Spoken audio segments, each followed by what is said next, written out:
Good evening students, कैसे हो सब लोग? पढ़ रहे हो कि नहीं पढ़ रहे हो? अभी भी मेरे वीडियोस देख रहे हो कि नहीं देख रहे हो? अगर नहीं देख रहे हो तो अभी भी जाग जाओ, फटाफट सारे वीडियोस कंप्लीट करो, बिकॉज अब जो सिलेबस है तुम्हारा बहुत स्पीड में चलेगा।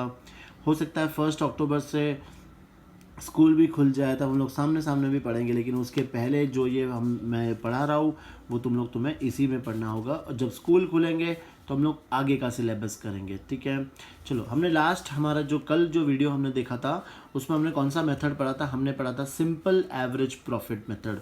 और आज जो हम लोग करने वाले हैं वो कौन सा मेथड है? Weighted average profit method. ठीक है, चलो देखते हैं वेटेड एवरेज प्रॉफिट मेथड हमें कब यूज़ करना है। वेटेड एवरेज प्रॉफिट ना, देखो, जब हमारे बिजनेस में हमें लग रहा है कि हमारा जो प्रॉफिट का ग्राफ है वो बढ़ता ही जा रहा है, करेक्ट, ऐसा बिजनेस ही हमें करना चाहिए। भगवान करे सबको ऐसा ही बिजनेस मिले। देखो, हमारा जो प्रॉफिट का ग्राफ है वो क्या होते जा रहा है? बढ़ते ही जा रहा है। ऐसा तो नहीं है कि पहले बढ़ा फिर कम हुआ, पहले बढ़ा फिर कम हुआ, ऐसे ऐसे ये नहीं है ना। ये तो क्या है साला, ये कब स्ट्रेट आ जाए तो पता ही नहीं चलेगा, ख़त्म। करेक्ट, ऐसा नहीं होना चाहिए। होना क्या चाहिए? हमेशा अपना जो ग्राफ है वो हमेशा ऊपर बढ़ता ही जाना चाहिए। तो अगर ये प्रॉफिट का ग्राफ ऊपर बढ़ते जा रहा है तो हम लोग कौन सा मेथड यूज़ करेंगे? हम लोग यूज़ करेंगे वेटेड एवरेज प्रॉफिट मेथड। ठीक है, नाउ वेटेड एवरेज प्रॉफिट में हमें कैसे फॉर्मूलाज यूज़ करने हैं वो देखते हैं। सबसे पहले क्वेश्चन में हमें क्या दिया होगा? हमें दिया होगा ईयर। क्वेश्चन में ईयर के बाद हमें दिया होगा प्रॉफिट।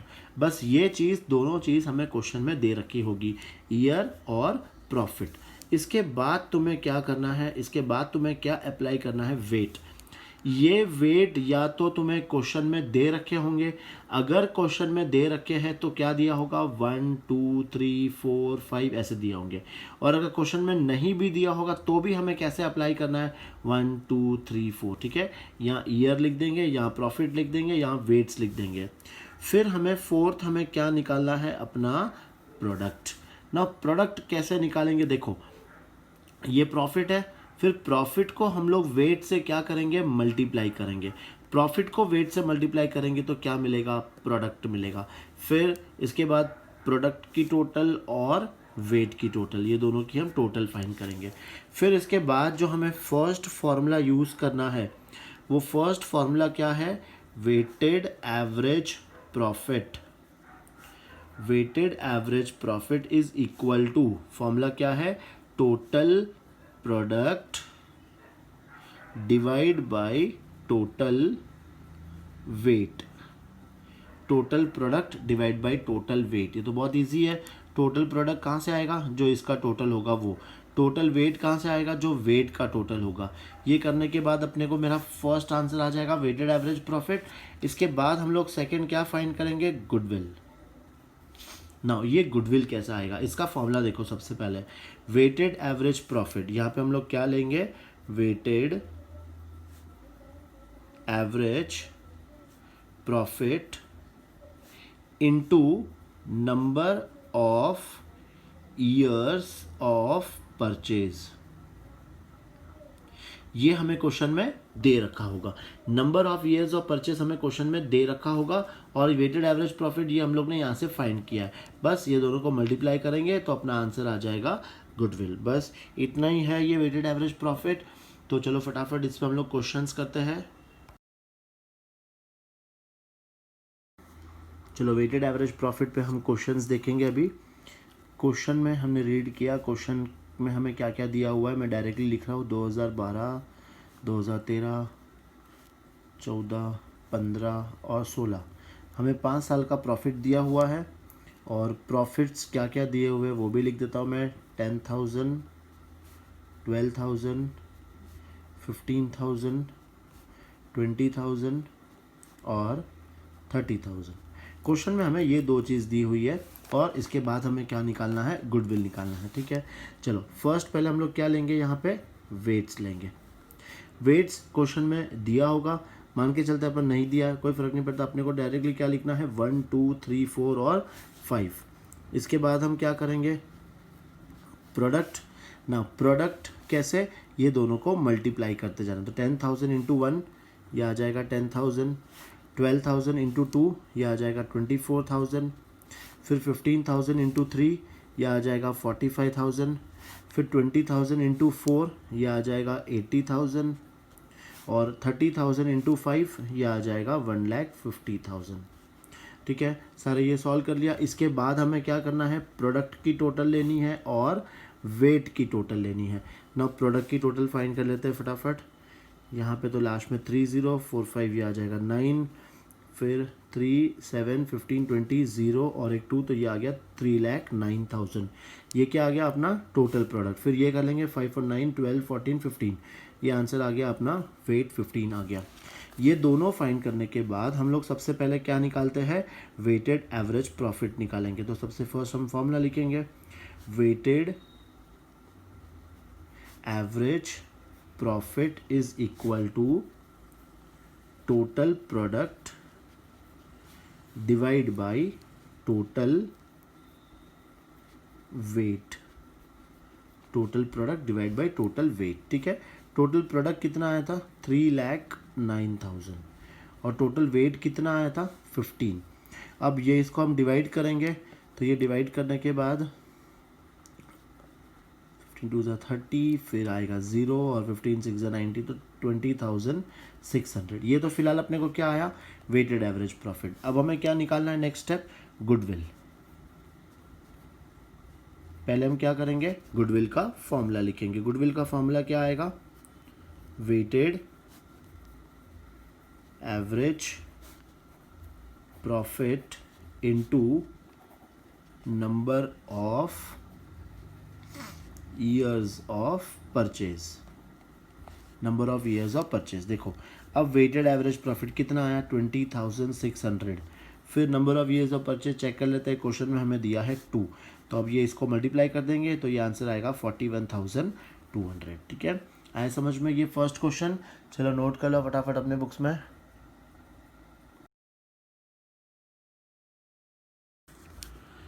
एक और क्वेश्चन है तुम्हारे बुक्स में, सेम ऐसे ही इसी के ऊपर है, वेटेड एवरेज प्रॉफिट पे जो जो दिया है पहले हम लोग वो लिख लेते हैं। क्वेश्चन में ईयर्स और प्रॉफिट्स ये दोनों क्वेश्चन में दे रखे हैं, जैसे 2013 2014 2015 2016 ये दोनों ये दिया हुआ है। फिर प्रॉफिट्स हमें दिया है 5,000, फिर ये दिया है 7,000, ये दिया है 10,000 और ये दिया है 15,000। अब तुम लोग क्या करोगे, सबसे पहले क्या निकालोगे, वेट्स निकालोगे। ठीक है, वेट्स क्या आएगा 1 2 3 4, ज़्यादा दिमाग नहीं लगाना है वेट्स पे। फिर क्या फाइंड करोगे, प्रोडक्ट। प्रोडक्ट कैसा आएगा, मल्टीप्लाई करते जाना, तो 5 इंटू 1 यह आ जाएगा 5,000, 7 इंटू 2 यह आ जाएगा 14,000, 10 इंटू 3 यह आ जाएगा 30,000 और 15 इंटू 4 यह आ जाएगा 60,000। फिर तुम क्या करोगे, प्रोडक्ट की टोटल और वेट्स की टोटल। तो वेट की टोटल तो आ गई 10 और प्रोडक्ट की टोटल निकालेंगे तो ये आ गया 000 और ये 9 10, कितना आ गया 1,09,000। ये लिखने के बाद अब नेक्स्ट क्या फाइंड करोगे तुम लोग, weighted average profit. Weighted average profit का formula total product divide by total weight. ठीक है, ना टोटल प्रोडक्ट कितना आया था 1,09,000 डिवाइड बाय टोटल वेट कितना था 10, तो ये आंसर कितना आ जाएगा 10,900। इसके बाद हम लोग क्या फाइंड करेंगे, गुडविल। गुडविल का फॉर्मूला लिख लेंगे पहले, weighted average profit into number of years of purchase. No weighted average profit कितना आया 10,900 और चेक कर लेते हैं number of years of purchase question में दे रखा है, यस ये दे रखा है 3 और ये मल्टीप्लाई करके ये आंसर आ जाएगा अपने को 32,700। ठीक है, तो फिलहाल जो दो क्वेश्चंस हम लोग ने किए वेटेड एवरेज प्रॉफिट पे वो बहुत सिंपल थे। अब करेंगे हम लोग कुछ एक इस पे टफ क्वेश्चन जो थोड़ा सा टफ है और वो तुम्हें जो तुम्हें हम लोग ने पढ़ा था पहले कि एबनॉर्मल लॉस एबनॉर्मल गेन फिर से उसी टॉपिक पर है और ये तुम्हारा पूरा फंडा क्लियर कर देगा अच्छे से। ठीक है।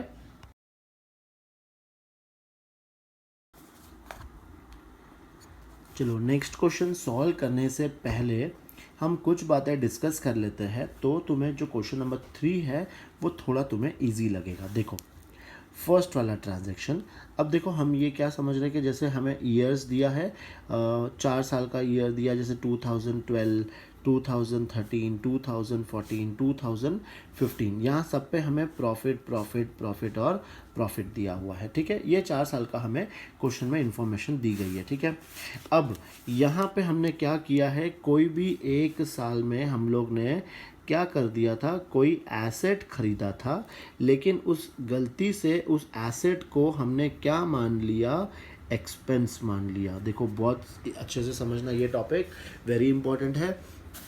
हमने कोई एसेट खरीदा था, पर उस एसेट को हमने क्या मान लिया, खर्चा मान लिया। समझो ये हमने किया है, कब किया है, 2014 में। कब किया हमने, 2014 में।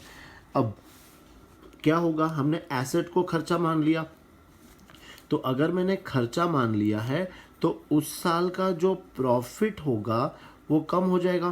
भाई जितना खर्चा मैं ज़्यादा दिखाऊंगा मेरा प्रॉफिट कम होते जाएगा। मैंने एसेट को खर्चा मान लिया, तो जब मैंने खर्चा मान लिया है तो उस साल का प्रॉफिट क्या हो गया, मेरा कम हो गया।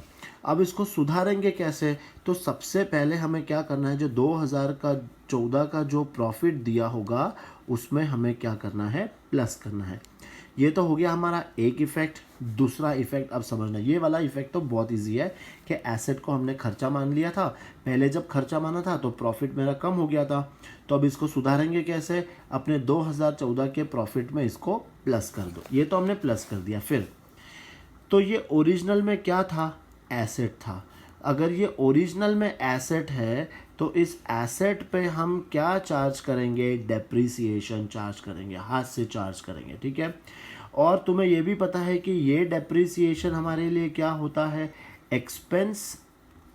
और जब ये एक्सपेंस अब चार्ज करेंगे तो इससे क्या होगा, हमारा इस साल का प्रॉफिट कम हो जाएगा। और डेप्रिसिएशन तो तुम्हें पता है हम लोग हर साल लगाते हैं, इसके बाद और जितने भी साल हमें दिए होंगे सब में वो डेप्रिसिएशन हम क्या करते जाएंगे, माइनस करते जाएंगे। क्यों, क्योंकि पहले हमने इसको एसेट नहीं माना था, लेकिन अब हम इसको एसेट मान रहे हैं, तो इस एसेट पे जो डेप्रिसिएशन आएगा वो हमारे लिए क्या है, एक्सपेंस है। और एक्सपेंस को अब हम क्या करेंगे, अपने प्रॉफिट में से घटा देंगे। तो ये डेप्रिसिएशन को हम अपने प्रॉफिट में से घटाएंगे, और 2014 में भी घटाएंगे और 2015 में भी घटाएंगे। खाली ये चीज़ ध्यान रखना कि डेप्रिसिएशन पे हम लोग मेथड कौन सा यूज़ कर रहे हैं वो क्वेश्चन में हमें दिया होगा। ठीक है, चलो एक तो ये तो हो गया। अब सेकंड इसका जस्ट ऑपोजिट, हमने कोई खर्चा किया था, हमने फॉर एग्जांपल मशीन पे कोई खर्चा किया था, लेकिन उसे गलती से मैंने क्या मान लिया, मैंने उसे गलती से एसेट मान लिया। तो अब देखना, मैंने था तो मेरा एक्सपेंस, लेकिन मैंने उसे क्या मान लिया, एसेट। जब मैंने उसको एक्सपेंस नहीं माना, समझो ये भी अपनी गलती कब हुई थी, 2014 में ही हुई थी। तो जब मैंने इसको खर्चा नहीं माना तो 2000 का जो प्रॉफिट था वो ज़्यादा दिखेगा, जब मैं खर्चे कम दिखाऊंगा तो मेरे प्रॉफिट ज़्यादा हो जाएंगे। तो अब इसको कैसे सुधारेंगे, तो हम अपने 2014 के प्रॉफिट में जाके इसे क्या कर देंगे, माइनस कर देंगे। क्यों, बिकॉज जो मैंने गलती से एसेट मान लिया था अब उसको हम लोग सुधार रहे हैं।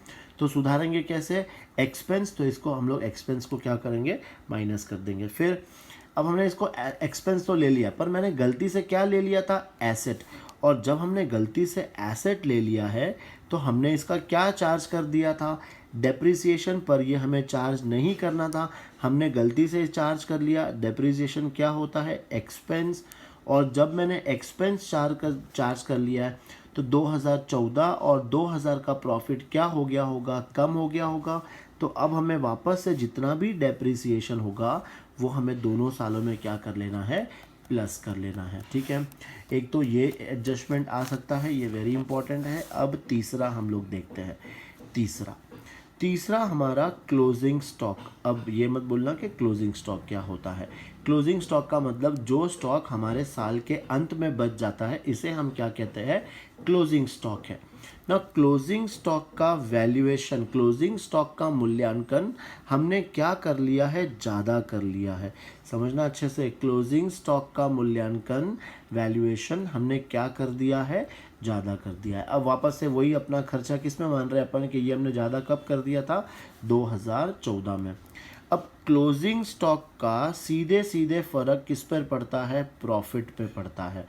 अगर मैंने क्लोजिंग स्टॉक ज़्यादा ले लिया है तो प्रॉफिट भी मेरा उस साल का क्या हो जाएगा, बढ़ जाएगा। मतलब 2014 का जो प्रॉफिट है वो बढ़ गया है, तो अब इसको सुधारेंगे कैसे, 2014 के प्रॉफिट में से माइनस कर देंगे। ठीक है, वापस देखो, क्लोजिंग स्टॉक का मूल्यांकन बढ़ गया है, क्लोजिंग स्टॉक का सीधे सीधे इफेक्ट किस पे पड़ता है, प्रॉफिट पे।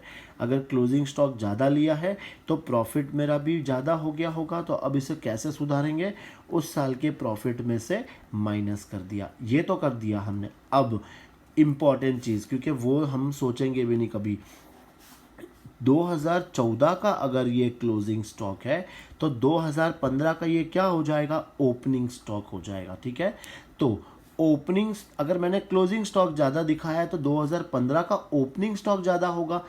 ओपनिंग स्टॉक ज़्यादा है, ओपनिंग स्टॉक का प्रॉफिट पर उल्टा प्रभाव पड़ता है। मतलब ओपनिंग स्टॉक ज़्यादा दिखाएंगे तो प्रॉफिट कम हो जाता है। तो अब हम क्या करेंगे, 2000 के प्रॉफिट में इसे बढ़ा देंगे। तो सिंपल है, क्लोजिंग स्टॉक ज़्यादा दिखा दिया है तो उस साल में से माइनस कर दो, अगले साल में जोड़ दो। और इसी का चौथा भाग है कि तुमने जो क्लोजिंग स्टॉक है वो तुमने क्लोजिंग स्टॉक को क्या कर दिया, उसका मूल्यांकन कम कर दिया है। तो अगर उसका मूल्यांकन कम कर दिया है तो उस साल का प्रॉफिट भी क्या हो गया होगा, कम हो गया होगा। तो 2014 के प्रॉफिट तुम क्या करोगे, बढ़ा दोगे। अगर 2014 का प्रॉफिट तुमने बढ़ाया है तो 2015 का प्रॉफिट क्या करोगे, घटा दोगे। समझ में आया। तो ये 4 एडजस्टमेंट है जो तो अभी हम लोग नेक्स्ट क्वेश्चन में देखने वाले हैं। ये सब समझ लो अच्छे से, फिर हम लोग नेक्स्ट क्वेश्चन करते हैं फटाफट। ठीक है,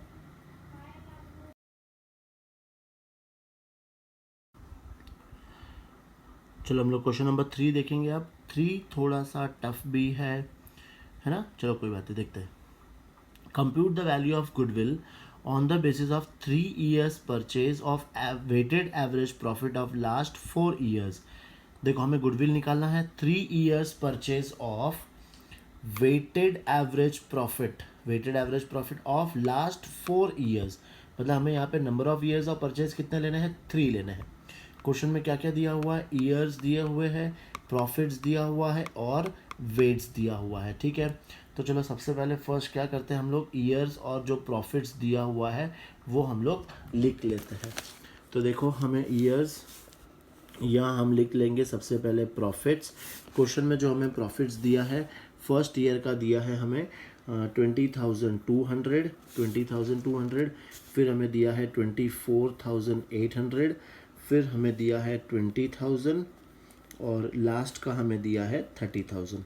तो सबसे पहले ये हम लोग ने प्रॉफिट लिख लिया। अब ना तुम लोग सोच रहे हो कि सर हम इस तरीके से क्यों कर रहे हैं, बिकॉज इसमें बहुत सारे एडजस्टमेंट्स है, वो एडजस्टमेंट को हम इस सॉल्व करेंगे और फिर उसके बाद एडजस्टेड प्रॉफिट फाइंड करेंगे।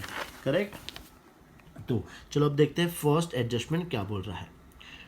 On scrutiny of the accounts the following matters are revealed.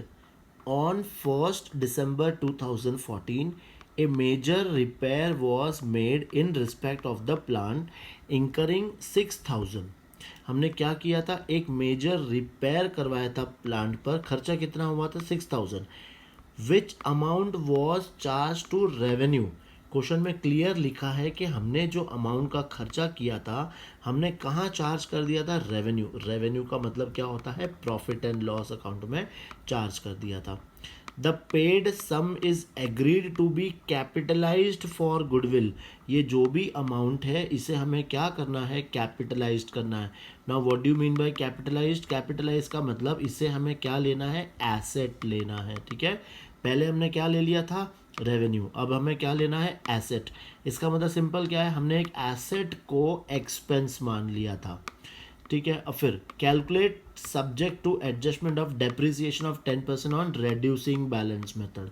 Question में नेक्स्ट हमें क्या दिया है कि हमें क्या चार्ज करना है, डेप्रिसिएशन, और वो भी कौन से मेथड से, रेड्यूसिंग बैलेंस मेथड। चलो पहले हम लोग ने अभी जो थोड़ी देर पहले वो सीखा है एक बार फिर से वो गो थ्रू कर लेते हैं कि हमने एसेट को क्या कंसिडर कर लिया है, हमने एक्सपेंस कंसिडर कर लिया है, एसेट को एक्सपेंस। अगर मैं एसेट को एक्सपेंस कंसिडर करूंगा तो उस साल का जो प्रॉफिट है वो क्या हो गया होगा, कम हो गया होगा।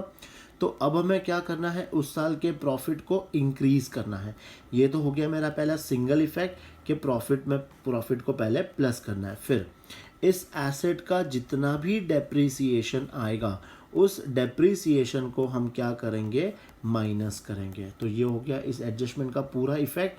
पहले तो प्रॉफिट में प्लस करना है, फिर उसका जो डेप्रिसिएशन है वो क्या करेंगे, यहाँ पे हम लोग माइनस करेंगे। ठीक है, चलो एक एक लिखते जाते हैं। सबसे पहले हमें फर्स्ट पहले क्या करना है, प्लस करना है। क्या प्लस करेंगे कि जो कैपिटल एक्सपेंडिचर हुआ था, कैपिटल एक्सपेंडिचर हमने क्या कर दिया था, चार्ज टू रेवेन्यू, हमने रेवेन्यू में दिखा दिया था, चार्ज टू रेवेन्यू। और वो अमाउंट कितना था, देखो वो अमाउंट था 6000। और ये कब हुआ था, 1 दिसंबर 2014। 1 दिसंबर 2014 मतलब कौन से ईयर में आएगा, 2014-15 में आएगा। ठीक है, तो हमें ये 2014-15 में सबसे पहले क्या करना है, यहाँ पे 6000 को हमें प्लस करना है। 6000 को प्लस कर दिया मतलब हमने अपने प्रॉफिट को सबसे पहले क्या कर दिया, 6000 से इंक्रीज कर दिया। ये तो हो गया हमारा पहला इफेक्ट। अब इसके ऊपर जो डेप्रिसिएशन आएगा वो हम क्या करेंगे, इसमें से माइनस करेंगे। डेप्रिसिएशन माइनस करना है ना। डेप्रिसिएशन निकालेंगे कैसे, देखो अमाउंट कितना है, ये 6000 कब हुआ था, ये 1 दिसंबर को हुआ था। तो 1 दिसंबर के बाद कितने मंथ होते हैं, 1 दिसंबर के बाद दिसंबर, जनवरी, फरवरी, मार्च को ख़त्म हो जाएगा। मतलब कितने मंथ हुए, 4 मंथ। तो इस साल में तो हमें 4 मंथ का लेना है और नेक्स्ट ईयर में पूरे साल का लेना है, ये हमें ध्यान रखना है। ठीक है, तो देखो अब कैलकुलेशन कैसे करेंगे हम लोग। हमारा जो एसेट का कॉस्ट है वो कितना है, 6000 है। इस 6000 पे हम लोग क्या चार्ज करेंगे, डेप्रिसिएशन। कितने मंथ का लेंगे हम लोग, 4 मंथ का।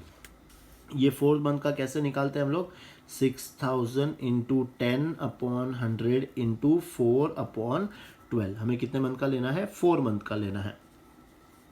फिर अब ये 10 10 10 10 4 1 जा 4 4 3 जा 12 और 3 200। तो यहाँ पे मेरे फर्स्ट ईयर का डेप्रिसिएशन कितना आया, 200 आया। तो अब बैलेंस कितना आ गया, 5800।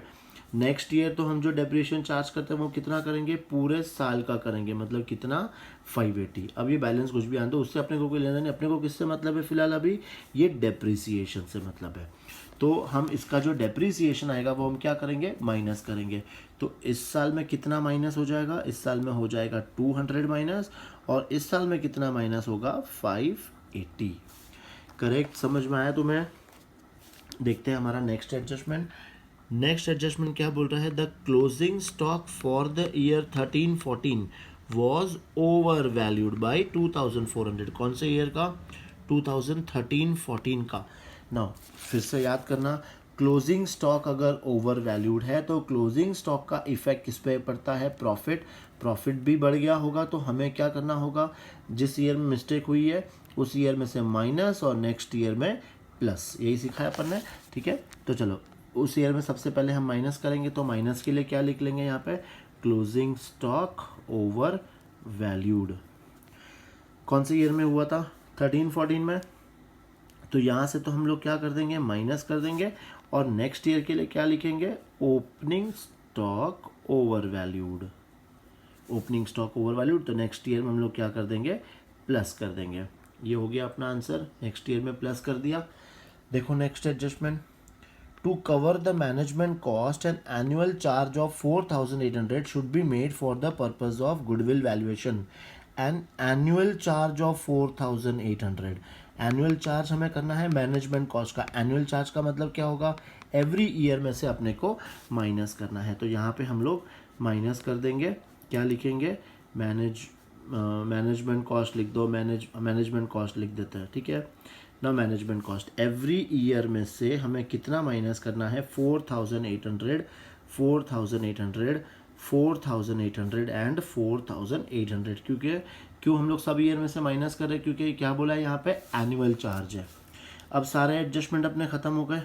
अब हम लोग क्या करेंगे, ये एडजस्टमेंट्स को प्लस माइनस करेंगे तो अपने को क्या आ जाएगा, टोटल एडजस्टेड प्रॉफिट। तो इसको हम लोग लिख लेंगे एडजस्टेड प्रॉफिट। चलो प्लस माइनस करते हैं फटाफट। देखो तुम्हारी प्लस माइनस कितनी अच्छी है, दिखाओ जैसा 20,200, 4,800, तो ये माइनस करेंगे तो आएगा 15,200, सही है, नहीं 15,400, ठीक है। फिर ये दोनों माइनस करेंगे, दोनों माइनस करने पे 17,600। याद रखना कैलकुलेटर बिल्कुल भी यूज़ नहीं करना है तुम्हें, एग्ज़ाम में कैलकुलेटर अलाउड नहीं होगा, तो इसकी हैबिट डालो ही मत, ठीक है। फिर यहाँ पे तुम क्या करोगे, 8,400 तो प्लस करोगे और 5,000 तुम लोग माइनस करोगे, तो 8,400, 28,400 माइनस करोगे तो 23,400, तो इसका आंसर आ गया 23,400। और ये दोनों माइनस करना है तो कितना माइनस हो जाएगा, ये 5380, तो 5380 माइनस करेंगे तो ये आ जाएगा 24,620। ये क्या आ गया तुम्हें, ये आ गया एडजस्टेड प्रॉफिट। अब ये तुम कह सकते हो कि 2012-13 का ये प्रॉफिट है, 13-14 का ये प्रॉफिट है, 14-15 का ये प्रॉफिट है, 15-16 का ये प्रॉफिट है। अब इसके बाद जो तुम्हारा स्टेप्स है किसका, वेटेड एवरेज प्रॉफिट निकालने का, अब वो तुम लोग स्टार्ट कर सकते हो। कैसे, पहले यहाँ पे क्या लिखोगे तुम लोग, ईयर, फिर क्या लिखोगे तुम लोग, प्रॉफिट, फिर हम लोग क्या लिखते हैं, वेट, और लास्ट में क्या फाइंड करते हैं, प्रोडक्ट ना। कौन से ईयर का दिया हुआ है, 2012-13, 2013-14, 2014-15, 2015-16, ये लिख दिया। अब प्रॉफिट कौन सा लिखना है, जो अपना एडजस्टेड प्रॉफिट आया था वो यहाँ पे लिखना है। ये कितना आया था, फर्स्ट का 15,400, 17,600, 23,400 और लास्ट का आया था 24,620। क्वेश्चन में वेट्स हमें दे दिया है 1 2 3 4, ये हम वेट्स लिख लेंगे। अब इसके बाद हमें क्या फाइंड करना है, प्रोडक्ट। प्रोडक्ट कैसा आएगा, ये सब मल्टीप्लाई करके। तो फर्स्ट वाले का आंसर आ रहा है 15,400, ये आ गया फर्स्ट का आंसर। सेकंड का मल्टीप्लाई करेंगे 34 35 35,200, ये आ गया अपना नेक्स्ट का आंसर। फिर ये मल्टीप्लाई कर लेंगे, 0 0 3 4 12, 2 और एक 1 9 0 और एक ये आ गया 70,200। और लास्ट का भी ऐसे ही मल्टीप्लाई कर लेंगे, 0 4 2 8, 4 6 24, 4 और एक 2 16 17 18, 8 और एक 1 9, 98,480। अब क्या करेंगे, इसकी टोटल लेनी है हमें और इसकी टोटल लेनी है, ले लेते हैं फटाफट। देखो 8 ये आ गया, फिर यह आ जाएगा 2, फिर ये आ जाएगा 9, फिर 11 12, ये आ जाएगा 21, ये आ गया 2,19,280 और इसकी टोटल तो आ जाएगी 10। अब इसके बाद क्या स्टेप्स है अपने, हम लोग फर्स्ट पहले क्या करते हैं, वेटेड एवरेज प्रॉफिट फाइंड करते हैं। नाउ वेटेड एवरेज प्रॉफिट कैसा आएगा, total product divide by total weight, ठीक है। तो कितना आएगा, 219,280 डिवाइड बाई 10, तो ये आंसर आएगा 21928, ये आ गया। इसके बाद हम लोग क्या फाइंड करेंगे, गुडविल। गुडविल कैसा आएगा, weighted average profit into number of years of purchase, जो क्वेश्चन में कितना दिया हुआ है, 3 दिया हुआ है, तो 21,928 इनटू 3, तो ये आंसर आ जाएगा 24, फिर आ जाएगा 8 7 5 और 3 6, 65,784, ये तुम्हारा आंसर आ गया। तो बहुत ही अच्छा क्वेश्चन है ये, एक बार फटाफट कॉपी कर लो और समझ लो, नहीं समझ में आता है तो फिर मुझे पूछना, ठीक है। चलो गुड बाय, टेक केयर।